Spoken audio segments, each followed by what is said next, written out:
আসসালামু আলাইকুম। আজ আমরা আলোচনা করব সূরা আল-ফিল। আয়াত ৫ মাক্কি সূরা। আয়াত ১। আপনি কি দেখেননি আপনার রব হাতির অধিপতিদের প্রতি কি করেছিলেন? সংক্ষিপ্ত আকারে আব্রাহার হস্তি বাহিনীর ঘটনা নিম্নরূপ। হাবশার বাদশাহর তরফ থেকে ইয়ামান দেশে আব্রাহা গভর্নর ছিল।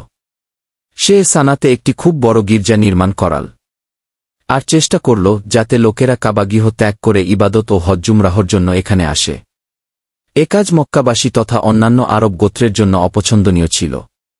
অতএব তাদের মধ্যে একজন আব্রাহার নির্মাণকৃত উপাসনালয়ে পায়খানা করে নোংরা করে দিল। আব্রাহার নিকট খবর পৌঁছল যে গির্জাকে কেউ নোংরা ও অপবিত্র করে দিয়েছে, যার প্রতিক্রিয়ায় সে কাবা ঘরকে ধ্বংস করার দৃঢ়সংকল্প করে নিল। সে বহু সংখ্যক সৈন্যসহ মক্কার উপর হামলা করার উদ্দেশ্যে রওনা হল। কিছু হাতিও তাদের সাথে ছিল। মক্কার নিকট পৌঁছে সৈন্যরা মক্কার সর্দার নবী সাদ এর দাদার উটগুলি দখল করে নিল। এ ব্যাপারে আব্দুল মুত্তালিব আব্রাহাকে বললেন, আমার উটসমূহকে ফিরিয়ে দিন, যা আপনার সৈন্যরা ধরে রেখেছে। আব্রাহা বলল, এখন আমরা তোমাদের কাবা ধ্বংস করতে এসেছি, আর তুমি কেবল উট ছেড়ে দেওয়ার দাবি কর।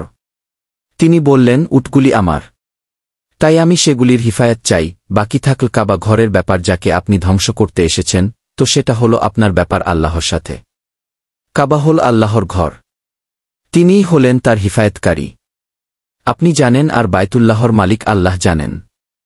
অতঃপর যখন এই সৈন্যদল মিনার কাছে মুহাসসার উপত্যকার নিকট পৌঁছল, তখন আল্লাহ তাআলা একটি পাখির দলকে প্রেরণ করলেন, যাদের ঠোঁটে এবং পায়ে পোড়া মাটির কাকড় ছিল, যা ছোলা অথবা মসুরির দানা সমপরিমাণ ছিল। পাখিরা উপর থেকে সেই কাকড় বর্ষণ করতে লাগল। যে সৈন্যকে এই কাকড় লাগল সে গলে গেল, তার শরীর হতে গোশত খসে পড়ল এবং পরিশেষে সে মারা গেল। সানা পৌঁছতে পৌঁছতে খোদ আব্রাহারও একই পরিণাম হল। এইভাবে আল্লাহ তাআলা নিজ ঘরের হিফায়ত করলেন। আয়াত ২।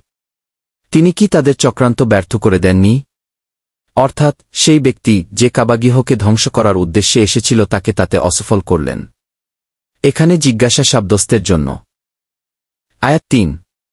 তাদের বিরুদ্ধে তিনি ঝাঁকে ঝাঁকে পাখি প্রেরণ করেছিলেন। ব্যাখ্যা, এখানে যে আবাবিল এটি পাখির নাম নয়, বরং এর অর্থ হল ঝাঁকে ঝাঁকে। আয়াত ৪। যারা তাদের উপর শক্ত পোড়ামাটির কঙ্কর নিক্ষেপ করে। এই পোড়া মাটির কঙ্কর পাখিগুলো নিয়ে আসে। এখানে মাটির কঙ্কর, কারো মতে ভেজা মাটি আগুনে পুড়ে শক্ত হয়ে যে কঙ্কর তৈরি হয় সে কঙ্করকে বলা হয়ে থাকে। আবার কেউ কেউ বলেন এর অর্থ অতি শক্ত পাথরের কঙ্কর। এই ছোট ছোট কাকর বা পাথরের টুকরাগুলো আল্লাহর কুদরতে ধ্বংসকারিতায় কামান ও বন্দুকের গুলি অপেক্ষা বেশি কাজ করেছিল। আয়াত ৫। অতঃপর তিনি তাদেরকে করেছিলেন চিবানো ঘাসের মতো। এটির ব্যাখ্যা হল, কঙ্কর নিক্ষিপ্ত হওয়ার ফলে আব্রাহার সেনাবাহিনীর অবস্থা শুষ্ক তিন ভক্ষিত হওয়ার পর যা হয় তদ্রূপই ধ্বংসপ্রাপ্ত হয়েছিল। অর্থাৎ তাদের দেহের অঙ্গপ্রত্যঙ্গগুলো এমন ছিন্ন বিচ্ছিন্ন হয়ে গিয়েছিল যেমন হয় পশু কর্তৃক চিবানো ঘাস।